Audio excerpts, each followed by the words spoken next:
मैयासक्त मना, भगवान के मन वाला, भगवान में जिसका मन चिपक गया है, सब जगह से स्नेह रहित हो गया है।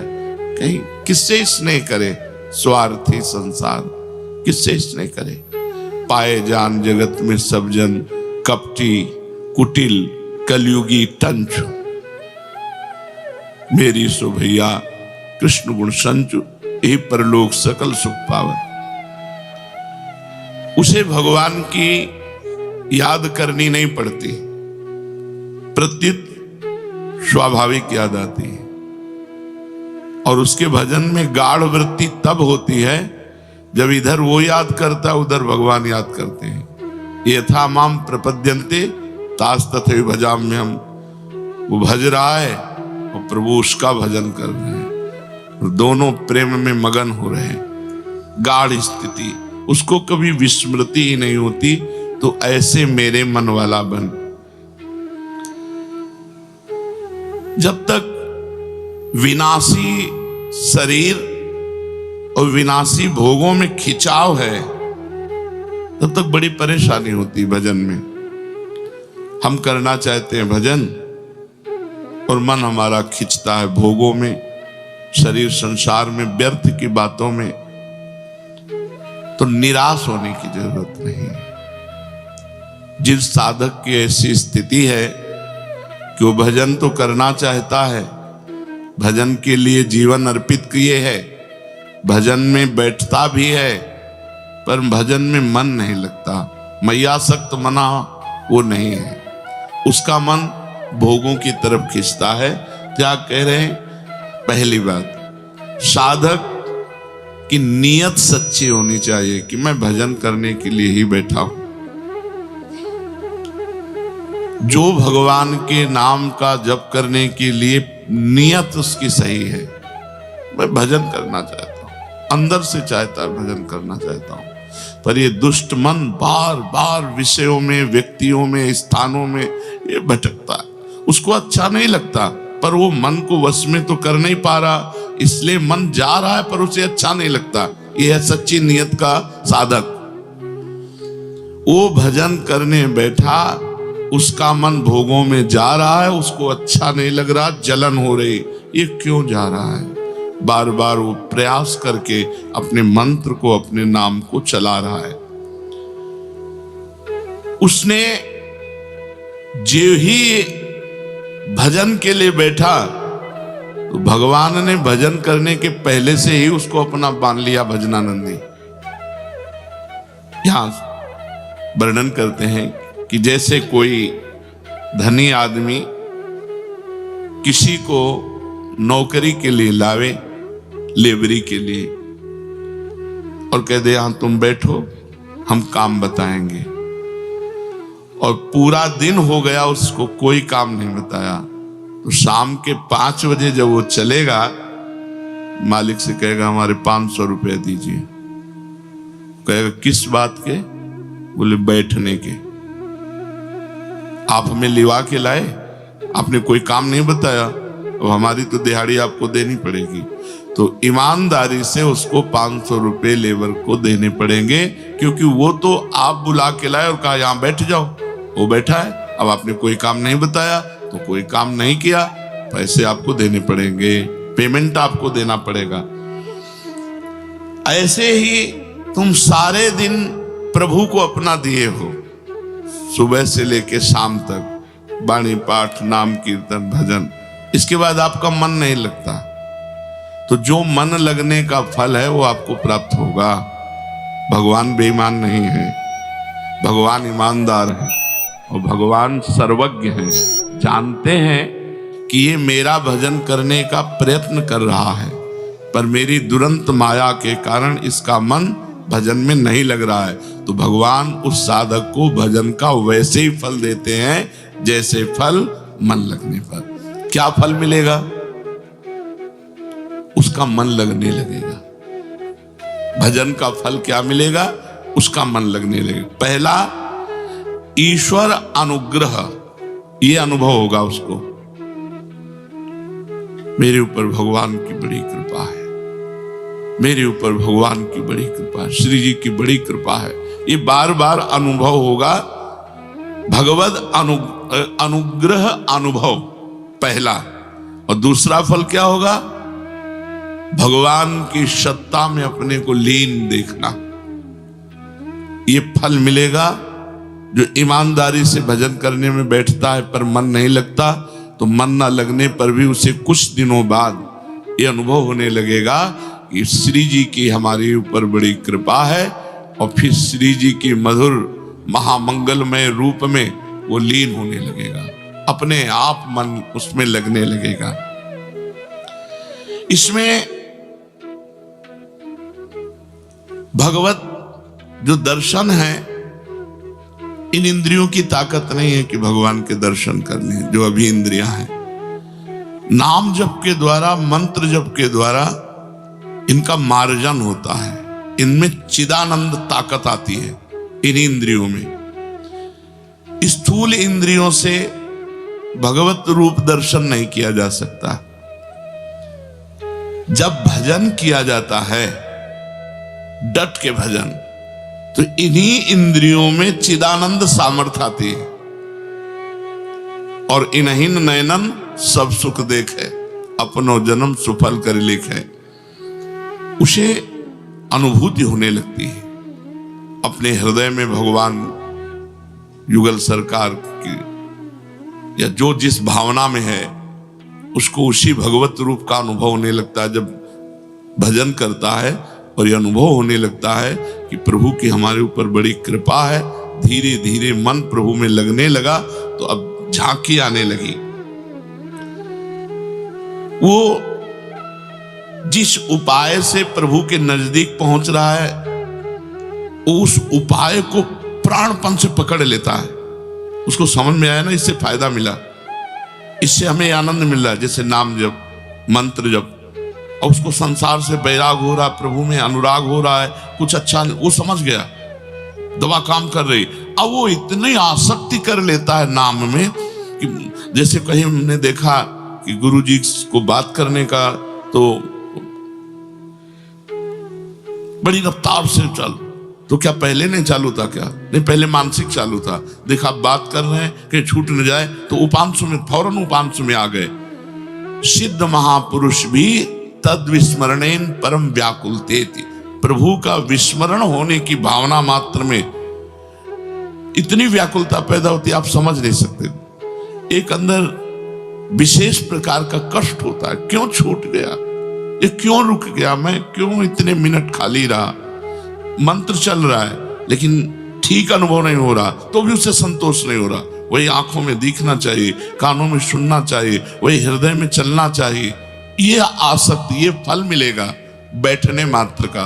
मन नहीं लगता, आप बैठते रहिए, एक दिन आपको ये फल मिलेगा कि हमारे ऊपर प्रभु की बड़ी कृपा है, और आप मंत्र में, नाम में तल्लीन होने लगेंगे। जिस सामर्थ्य से उसकी स्थिति ये पहुंची है, उसमें उसकी आसक्ति हो जाती है।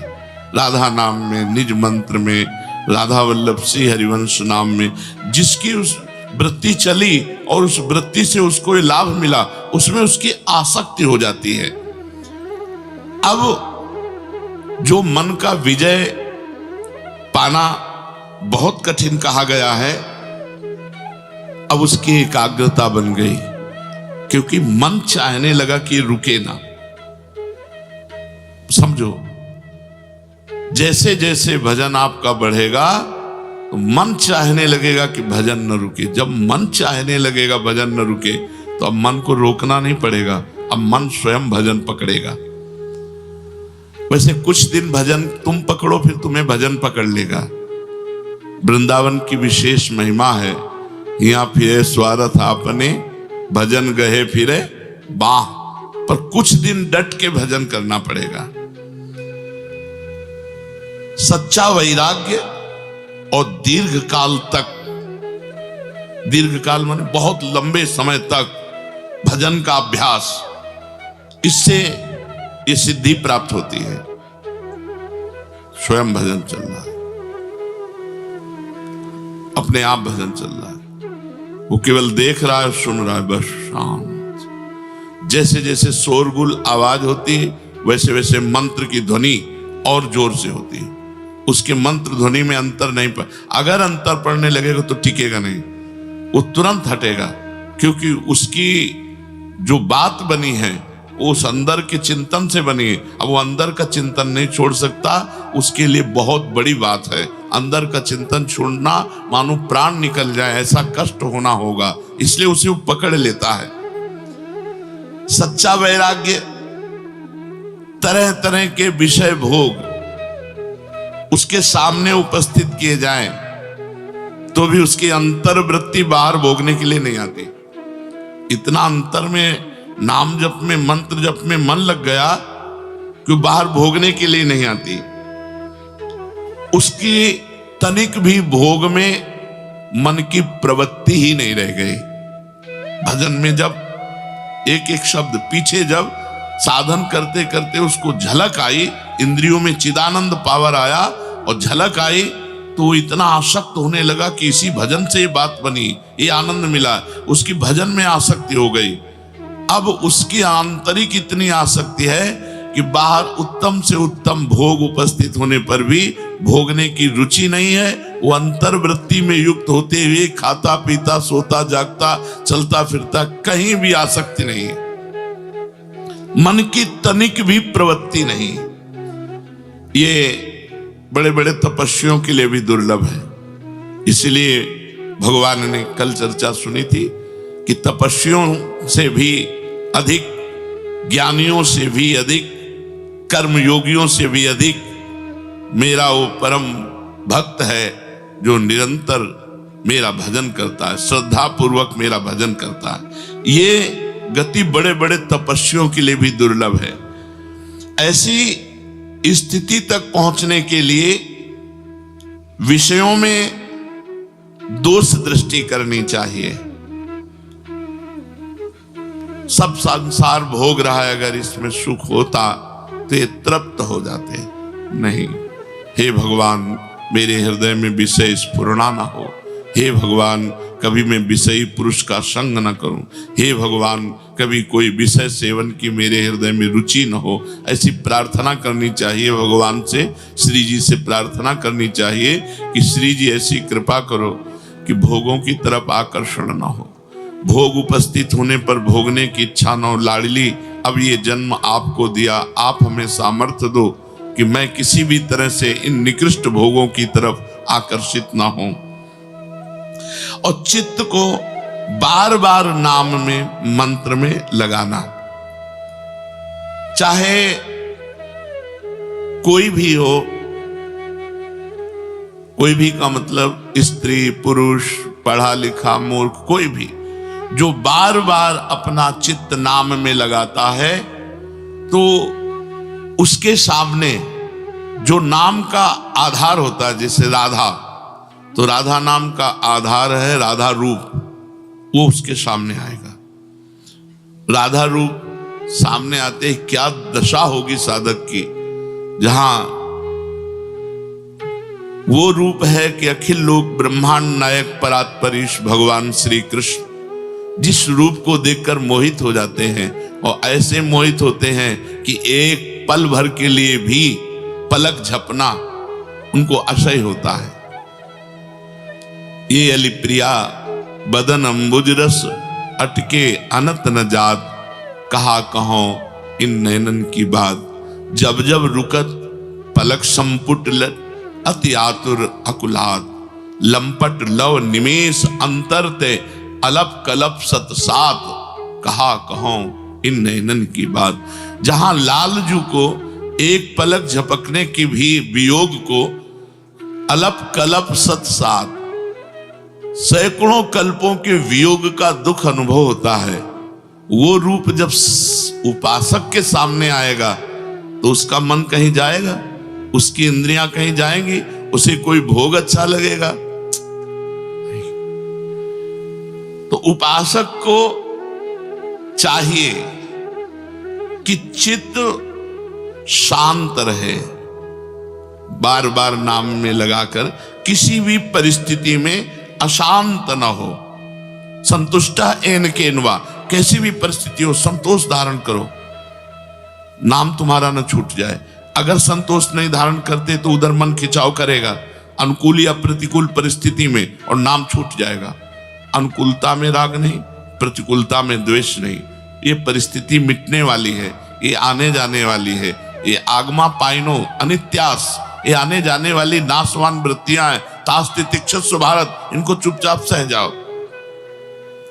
हर समय भगवान नाम जप की नितांत आवश्यकता है। नाम जप के समय यदि मन इधर उधर परोक्ष विषयों में चला जाता है तो आप चिंता मत करो, ये नाम जप ही आपको पहली बात तो फल मिलेगा। आपको बताया जैसे उस लेबर को 500 रुपया मिलेगा, ऐसे आपको फल मिलेगा। फल क्या मिलेगा? मन लगने लगेगा, भगवत कृपा का अनुभव होगा, तल्लीनता आने लगेगी। इसलिए साधक को बिल्कुल घबराना नहीं। मन लगे ना लगे, हमको भजन करना है, उसका फल हमको मिलेगा, पक्का मिलेगा। मंगल दिश दशहु, दसों दिशाओं में मंगल होता है भजन करने वाले का। वो भाव कुभाव अनख आलसहु, नाम जपत मंगल दिश दशहु। बहुत सुंदर बात। अब जब अभ्यास की पुष्टि हुई तो हठ पूर्वक मन को हटाया नहीं जा सकता। जैसे भोगों से हटा के भजन में नहीं लगाया जा सकता, बड़ा कठिन है, ऐसे ही भजन में जब मन लग गया तो हठ पूर्वक साधक व्यवहार के कार्यों को करना चाहता है। व्यवहार के कार्य होते भी हैं, लेकिन मन वो नाम में चिपका रहता है। असहाय निर्विण अवस्था जागृत होती है। खिन्न, कुछ अच्छा नहीं, कोई अपना नहीं। ये बिल्कुल दिव्य भागवती की स्थिति, असहाय और निर्विण अवस्था जागृत होती है भजन से। कोई मेरा नहीं और बिल्कुल कोई मेरा नहीं। और खिन्न, कहीं मन नहीं लग रहा। एक रास्ता बचा है, नाम और मंत्र, भगवान, उसी में। जब उसका गाढ़ चिंतन, तो इतना आकर्षण बढ़ता है कि प्रभु को घसीट के आना पड़ता है। इतना आकर्षण बढ़ा, अनुराग बढ़ा कि साधक के सामने उसका इष्ट घसीट करके आ गया। मंत्र जप, नाम जप का प्रभाव देखो। अपने प्रीतम की मधुर झांकी करते ही जन्म जन्म की कलुषता नष्ट हो गई, हृदय द्रवित हो गया।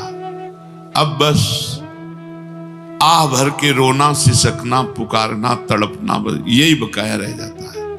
एकांत में बैठे कभी चिल्ला के रो पड़ा। धीरे धीरे इष्ट देव का इतना अनुग्रह हुआ कि वो जिधर देखता है उधर वही दिखाई देते हैं। पहले तो हृदय में साक्षात्कार हुआ, फिर अब जिधर देखता है उधर, जिधर वस्तु नहीं, वस्तु की जगह वही दिखाई देता है। जिससे गोपीजन कहती, जित देखूं तित श्याममयी है। मैं जिधर देखती हूं उधर मेरे श्याम सुंदर ही दिखाई देते हैं। यहां तक पहुंचने के लिए साधक को साधना की सीढ़ियों से चढ़ना होता है। उसे अपने चिंतन को बचाना होता है। अतः साधक खास बात चिंतन की रखे। आप सेवा कर रहे हैं, चिंतन क्या हो रहा है आपका? श्री जी की एक एक अंग की एक एक सेवा का चिंतन हो रहा तो सेवा ठीक हो रही। अगर सेवा के सिवा कुछ अन्य चिंतन हो रहा, सेवा हो रही, तो रुको, पहले नाम चलाओ, मंत्र चलाओ, पद चलाओ, श्री जी की सेवा का चिंतन करो। श्री जी की नथ ऐसी, श्री जी की बेशर को ऐसे पहनाना, श्री जी की पत्रावली ऐसे करनी, श्री जी का ऐसा पहले पूरा दिमाग में लाओ। पूरा चिंतन करते हुए फिर श्री जी की खास बात साधक को इस स्थिति तक पहुंचने के लिए सर्वत्र भगवत दर्शन के लिए चिंतन समा। इसीलिए गीता जी में भगवान ने चिंतन पर जोर दिया। अनन्य चिंतयन्तो माम अनन्य चेता सततम। जगह जगह भगवान ने चिंतन की बात कही। चिंतन अधिक गाढ़ हो जाने पर फिर साधक की स्थिति बन जाती है। स्थिति का मतलब होता है दुनिया की सब विपत्ति एक साथ टूट पड़े तो भी उसमें कोई फर्क नहीं पड़ेगा, स्थिति बन जाती है। तो पहला, यदि हम भजन में बैठे हैं, हमारा मन भजन में नहीं लग रहा है, तो हमें परेशान नहीं होना, हमारे भजन की बाद में जो पेमेंट है वो मिलेगी। मालिक ईमानदार है और सर्वज्ञ है, वो जान रहा है कि ये मेरे भजन के लिए बैठा है। भरोसा दृढ़ रखो, भगवान की कृपा तुम्हारे ऊपर है। हरिवंश कृपा, हरिवंश कहें, हरिवंश कहें, हरिवंश लाएं। अगर कृपा न होती तो तुम राधा नहीं बोल सकते, तुम कृष्ण नहीं बोल सकते, तुम हरि नहीं बोल सकते। अगर कृपा है तो आप भजन के मार्ग में आए हो, भजन मार्ग में चल रहे हो। खूब हर समय अनुभव करो हम पर कृपा है। ये जितना अनुभव करोगे हम पर कृपा है, उतना ही आपका मन प्रभु में लगने लगे। हम पर प्रभु की बहुत कृपा है, बहुत कृपा है। धाम वास हो रहा है, भगवत चिंतन हो रहा है, भगवान। हाँ, कल एक ने कहा, दंडवत करके कहा कि अगर गलती हो जाए तो प्रसन्न रहना चाहिए साधक को। उनका नहीं बोले भगवान की का गलत मार्ग है। गुण तुम्हार समुझे निज दोषा, जेहि सब भांति तुम्हार भरोसा। गुण है तो मेरे गुरुदेव का है, मेरे श्री जी का है। अगर दोष है तो मेरा है। गलती हुई मेरे से, मुझे पश्चाताप करना चाहिए, मुझे जलना चाहिए, मुझे इष्ट गुरुदेव के सम्मुख प्रार्थना करनी चाहिए। प्रभु आपके भजन मार्ग में चलते हुए आप तो सर्वज्ञ हैं, देखो हमारे द्वारा ये गलती हो रही, नाथ असही है, कब तक ये गंदगी बनी रहेगी। आपका कहलाकर कहाँ प्रभु माथा रगड़ रहा हूं, कहाँ नीच विषयों की तरफ जा रहा हूं। नाथ आप कृपा करो। गुण तुम्हार समुझे निज दोषा। हर परिस्थिति में, प्रतिकूल अनुकूल, मान अपमान, लाभ हानि में, इन द्वंद्वों में प्रसन्न रहना चाहिए, ना कि अपनी गलती करके प्रसन्न रहना चाहिए। अगर हम गलती को प्रसन्नता में ले जाते हैं तो फिर वो गलती कभी छूटेगी ही नहीं, क्योंकि हम गलती में राजी हो गए। हमें गलती में राजी नहीं होना। भजन मार्ग में चलते हुए हमको ये सावधानी रखनी है कि यदि हमसे कोई गलती होती है तो हमको जलना चाहिए, हमारे अंदर जलन होनी चाहिए, हमारे अंदर दुख होना चाहिए, प्रभु से विनय होनी चाहिए, हाय हाय मच जाना चाहिए, असहनीय हो जाना चाहिए वो गलती, तो वो गलती दोबारा फिर हमसे नहीं होगी। अब दूसरी बात बता रहे हैं मैयासक्त मना के लिए। जब हम भगवान के लिए भजन करने के लिए बैठे तो ये विचार करें कि भगवान सब जगह हैं तो यहां भी है। जहां मैं भजन कर रहा हूं यहां भगवान है, सब जगह है तो यहां भी है।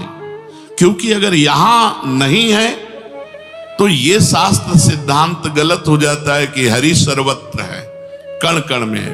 वासुदेवा सर्वमिति, सब जगह भगवान वासुदेव है। सर्वम खलविदम ब्रह्म, सब जगह ब्रह्म है। ईशावास्यमिदं सर्वम यत् किंचे जगत्याम जगत, कोई कण नहीं जहां ईश्वर न हो, ऐसा उपनिषद कहते हैं। तो जहां मैं बैठा हूं भजन कर रहा हूं मेरे भगवान यही हैं, सर्वत्र हैं तो यहां भी हैं। जब भजन करने के लिए बैठे तो ये विचार करें, भगवान सब समय में है तो इस समय में भी है, यहां है इसी समय है। अगर इस समय नहीं तो भगवान सब समय में है ये कहना नहीं बनता।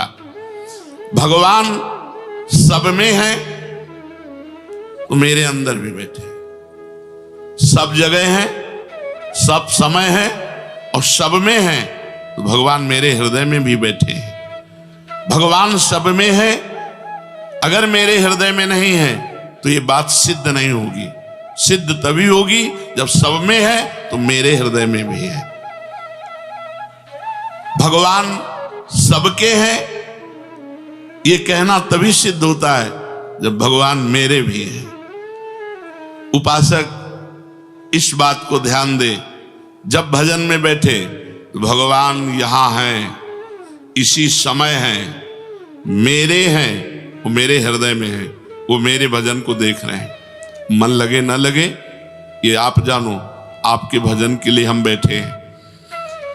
अब कोई भी देश काल वस्तु व्यक्ति परिस्थिति घटना क्रिया उसके चिंतन में स्फुरित हो, इसमें भी भगवान है, इसमें भी भगवान है, क्योंकि भगवान से रहित कोई घटना, कोई परिस्थिति, कोई वस्तु, कोई क्रिया, कोई स्थान हो ही नहीं सकता, क्योंकि भगवान सब में है, सब समय में है, सर्वत्र है। अब जब उनमें भगवान देखोगे तो विक्षेप नाम की चीज नहीं रह जाएगी। इसलिए भगवान नाम जप करते हुए प्राण में, मन में, बुद्धि में, शरीर में, शरीर के रोम रोम में, जगत के कण कण में मेरा इष्ट विराजमान है। चिद चिद लक्षणम सर्वम राधा कृष्णमयम जगत, ऐसी भावना करके बैठो, पूरा का पूरा समय आपका दिव्य भजन माना जाएगा। ये तो भगवान ने कहा मैयासक्त मना, मेरे में आसक्त मन वाला। भगवान के आसक्त मन वाला हो और आश्रय किसी और का लिए हो, हमारा कोई आश्रयदाता कोई और हो, तो भी बात पूरी नहीं बैठेगी। इसलिए भगवान ने कहा मदाश्रया, मेरे ही आश्रित हो, जिसको केवल मेरी ही आशा है, मेरा ही भरोसा है, मेरा ही सहारा है, मेरा ही विश्वास है। मदाश्रया, केवल मेरी ही आशा, केवल, केवल शब्द समझो, केवल मेरा ही भरोसा, जी सब भांति तुम्हार भरोसा, मेरा ही सहारा, मेरा ही विश्वास, मेरे ही आश्रित, वो होता है मदाश्रया। हमारा भरण पोषण भगवान से होता है, हमारा जीवन भगवान के लिए है, हमारे स्वामी भगवान है। हमारा कोई व्यक्ति नहीं हो सकता, कोई फोन नंबर नहीं हो सकता, किसी भी तरह का अन्य आश्रय नहीं। हमारा जीवन केवल भगवद आश्रित, जो भी हो, महलों में राखे चाहे झोपड़ी में वास दे, इसके लिए बाबा जी नहीं बने कि सुविधा दो तो हे भगवान हम आपके, नहीं, असुविधाओं की ठोकर खाते हुए भी आपकी पूरे जीवन भर जय बोलिए, तो अंत में थोड़ी अन्य आश्रय ले लेंगे, अंत में तो आपका ही आश्रय रहेगा। मदाश्रया, इसको बात समझ लो। अन्य आश्रय हो तो उसे भगवान के भाव में बदल दो। मेरे भगवान मेरे माता पिता के रूप में मेरा भरण पोषण कर रहे हैं, मेरे भगवान मेरे रिश्तेदार के रूप में आकर मेरा भरण पोषण कर रहे हैं, मेरे भगवान इस रूप में आकर मेरा भरण, लेकिन भरोसा भगवान का, ना तो माता पिता का, ना रिश्ते नातों का, मेरे भगवान इस रूप में मेरा भरण पोषण कर रहे हैं। अपना भरोसा केवल अपने इष्ट पे हो तो दो बातें, मैयासक्त मना, भगवान में मन हमारा आसक्त हो और भगवान के ही हम भरोसे हो, तो भगवान कह रहे तब वो मेरे को पूर्ण रूप से जान पाएगा। संसार में आश्रय बहुत जल्दी ले लेते हैं, धन का, संपत्ति का, वैभव का, विद्या का, बुद्धि का, योग्यता का, कुटुंब का, मित्र का, ये सब नाशवान है, इसका आश्रय सब लिए हुए हैं। सब कोई अंगुली पे गिना जा सकता है जो मद आश्रया है, केवल भगवान का आश्रय है, केवल भगवान का भरोसा है, केवल प्रभु का सहारा है, अन्य कोई सहारा नहीं। धन का, संपत्ति का, वैभव का, विद्या का, बुद्धि का, योग्यता का, कुटुंब का, ये सब आश्रय, ये नाशवान है, मिटने वाला है, स्थिर रहने वाला नहीं, सदा रहने वाला नहीं, सदा के लिए पूर्ति तृप्ति कराने वाला नहीं, परंतु प्रभु का आश्रय नहीं लेते क्योंकि भूल में फंसे हैं, सत्संग नहीं मिल पा रहा, उनके कानों में सत्य वचन नहीं पहुंच पा रहे, इसलिए उनका आश्रय नहीं छूट रहा, इसीलिए वो बहुत परेशान है, क्योंकि विनाशी है वो और विषम है वो, विषम विनाशी और दुख, तो अशांत चित्त में सुख की कहाँ स्फूर्ति होती है। वो बड़े चिंताग्रस्त रहते हैं, निगेटिव बातें नाना प्रकार की, वो बहुत ज्यादा सोचने वाली बातें, और बहुत लोग तो डिप्रेशन में बहुत परेशान, और बहुत जो अभी अपने को सुखी मानने वो आगे परिणाम में दुख भोगेंगे कि हम तो बड़े सुखी, हमारे लड़का बढ़िया अच्छे हैं, हमें नौकरी बढ़िया मिली हुई है, बड़ा रुपया पैसा। तुम मरोगे नहीं क्या? और ये परलोक जाएगा नहीं तो अशांति तो होगी। एकमात्र भगवान का आश्रय, किसी अन्य वस्तु व्यक्ति स्थान किसी भी का आश्रय ना हृदय में हो, और गाढ़ चिंतन भगवान का नाम का, भगवान के मंत्र का, तो वो रूप की झांकी, रूप की झांकी के दर्शन का मतलब है वही छप जाना। प्रभु के रूप का दर्शन ऐसे नहीं जैसे कितने लोग आते हैं कहते हैं हमें भगवान के दर्शन हो गए, पता नहीं क्या क्या प्रपंच साथ में बोलते हैं। जीव ही एक बार भगवान का साक्षात्कार होता है, जीव की अविद्या नष्ट हो जाती है, दिव्य ज्ञान स्फुरित हो जाता है, और नेत्रों में वही बस जाते, छप जाते हैं। पिय मूरति नैनन बसे, तेहि रस रहे समाए। एक एक शब्द देखो, तेहि रस रहे समाए। पिय मूर्ति नैनन बसे, प्रीतम की मूर्ति नेत्रों में बस गई। तेहि रस रहे समाए, उन्हीं के रूपानंद में, भगवदानंद में मन डूबा हुआ है।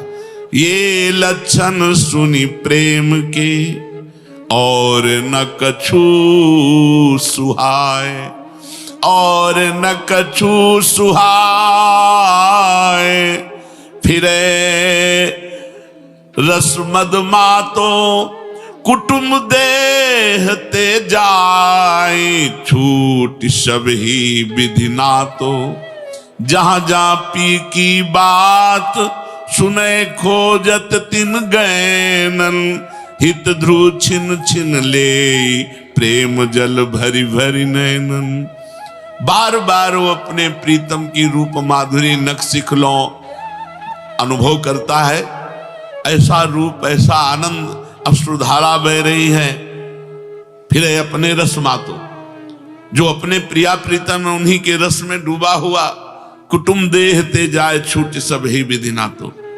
ये गाढ़ स्थिति, मैयासक्त मना, हमें जब प्रभु में आसक्त मन हो जाता है तो कृपा की धारा खुल जाती है। वो ऐसे प्रवाहित करके प्रभु के समीप पहुंचा देती, उठते बैठते चलते फिरते खाते पीते हर समय केवल प्रभु।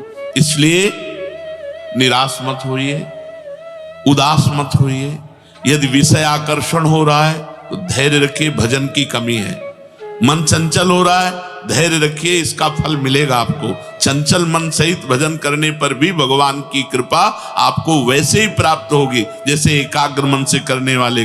जैसे 500 का लीवर लाए, 8 घंटे काम करवाए तो 500 दिए, और एक को काम न करवाए तो 500 देना ही पड़ेगा। ऐसे ही हम भजन के लिए भगवान को अर्पित हैं, तो हमारा जो भी टूटा फूटा भजन बन रहा है उसका भजनानंदी महात्माओं का जैसा फल मिलेगा, हमको भी भगवान की कृपा, भगवान का प्रेम, भगवान के दर्शन, भगवान का सानिध्य मिलेगा। इसलिए हमको निराश नहीं होना।